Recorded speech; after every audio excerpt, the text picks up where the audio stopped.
யுஎஸ்ஏவோட அதிபர் Donald ட்ரம்ப்க்கு Venezuela மேல அப்படி என்ன ஒரு அப்சஷன்? ஜனவரி 3ஆம் தேதி யுனைடெட் ஸ்டேட்ஸோட ஆர்மி வெனிசுலாவோட கேபிட்டல்ல டைரக்டா புகுந்து பிரிசிஷன் ஸ்ட்ரைக் பண்ணியிருக்காங்க. ஆபரேஷன் அப்சல்யூட் ரிசால்வ் மூலமா. இந்த ஸ்ட்ரைக் மூலமா வெனிசுலாவுடைய பிரசிடென்ட் நிக்கோலா மதுரோவையும் அவரோட ஒய்ஃபையும் கைது பண்ணி கூட்டிட்டு போறாங்க. ரீசன் என்ன சொல்றாங்கன்னா, drug trafficking and corruption charges.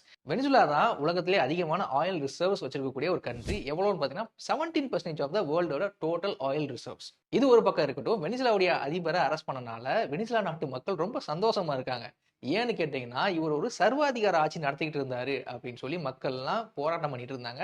இன்னும் முக்கியமான தகவல் என்னன்னு பார்த்தீங்கன்னா, 2013 இருந்து 8 மில்லியனுக்கு மேலான மக்கள் வெனிசுலா நாட்டை விட்டே வெளியேறிட்டாங்களாம். இன்றைய தகவல் படி யூஎஸ்க்கு 30 50 மில்லியன் பேரல் ஆயில் கிடைச்சிருக்கு.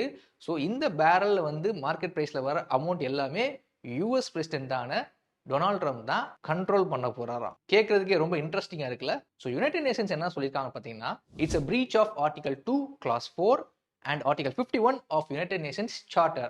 ஸோ ஆர்டிகல் 2 கிளாஸ் 4 படி பார்த்தீங்கன்னா prohibition on usage of arms, இது ஒன்று. ஸோ ஆர்டிகல் 51 படி பார்த்தீங்கன்னா செல்ஃப் டிஃபென்ஸ்க்காக நீ அட்டாக் பண்ணலாம்.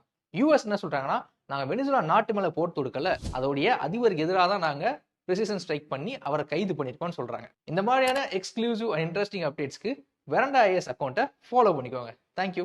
Veranda IAS, where your dream becomes reality.